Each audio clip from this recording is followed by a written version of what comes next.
First, we begin with breaking news out of Melbourne. A 17-year-old boy charged over a fatal crash in Burwood has been arrested, accused of breaching his bail conditions. The youth was released on bail on Friday, but police yesterday appealed for information on his whereabouts. It comes as the Victorian government prepares for urgent talks on tackling youth crime. Let's go straight to our reporter in Melbourne, Stephanie Ferrier. Steph, good morning. So we had this manhunt yesterday and then, of course, this news overnight. Yes, good morning, Emma. Police have rearrested this 17-year-old boy at his home last night. He then faced a hearing before a bail justice for allegedly breaching his bail conditions. So he is now behind bars and he's expected to front the Children's Court at some stage today. And as you mentioned, police were forced to issue that public appeal for any information as to his whereabouts after his location became unknown after he allegedly failed to comply with those bail conditions. He had been granted bail just on Friday. That was over that allegedly high-speed, horrific fatal crash in Burwood, which is about 14 kilometres east of Melbourne CBD, just over a week ago. Now, that claimed the life of the driver of a hatchback, 28-year-old William Taylor. It's alleged a stolen four-wheel drive smashed into his car and the force of the impact pushed his car careening into a brick fence. Now, at the time, police alleged that 4 males fled the scene after that four-wheel drive also crashed into a tree, and it's alleged that this 17-year-old boy was behind the wheel of that allegedly stolen four-wheel drive, so he has been charged with culpable driving causing death. Police told an earlier court hearing that he had been found in bed just 90 minutes after this fatal crash, and two 15-year-old girls were also allegedly in that car. They've been charged with the theft of a motor vehicle. And Steph, the interesting timing here because the Victorian government's now turning the spotlight on youth crime. What are they doing in that space? Yes, so Emma, they are actually going to be holding a series of high-level meetings over the next couple of days, and that is really to address community concerns about the growing level of youth crime in Victoria.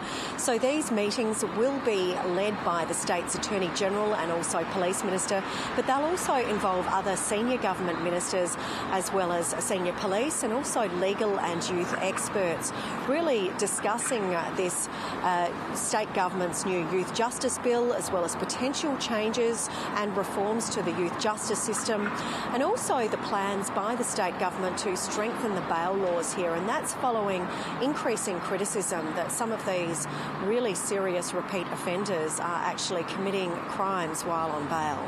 Steph, thank you.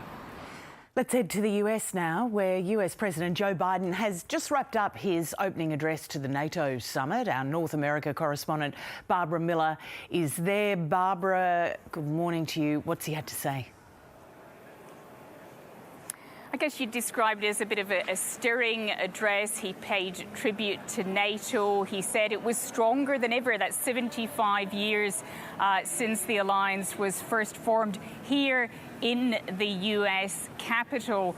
His voice as he delivered that address was pretty strong. He was reading from a teleprompter because of course, the overriding question here is Joe Biden okay following that pretty disastrous debate performance? He certainly was able to read from the teleprompter. Sometimes, as you know, Joe Biden's sentences do sort of trail off a bit and he seems to lose a bit of volume towards the end of a sentence, but it was pretty good on the whole. And he did mention Ukraine. A big focus of the next few days is going to be NATO's support for Ukraine. Volodymyr Zelensky is here. He'd like to see commitments for more air defense systems, more F-16s, and in general, more political and financial support.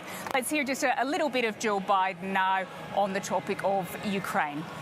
We know Putin won't stop at Ukraine, but make no mistake, Ukraine can and will stop Putin. Now, we do expect announcements of further aid, possibly also from Australia. Australia, as a partner country to NATO, is represented here at the summit by Deputy Prime Minister Richard Marles. And there's also a sense, Lisa, that perhaps some of this is about Trump proofing NATO support for Ukraine. For example, the Americans are telling us we will hear about a military command set up in Germany where NATO takes control of equipping and training Ukrainian soldiers. The idea that this is a kind of bridge towards NATO membership. I think President Zelensky has realized now that a membership card is not coming anytime soon. But the members here really want to give a sense, in case Donald Trump is elected and in case he pulls through on that threat to perhaps pull out of NATO, that they have other structures in place to continue to support Ukraine as of course, the war after Russia's invasion drags on. Barbara, of course, it wasn't just about what Joe Biden was saying. It was about how he looked, how he performed, essentially. Those questions about his fitness for office still going on?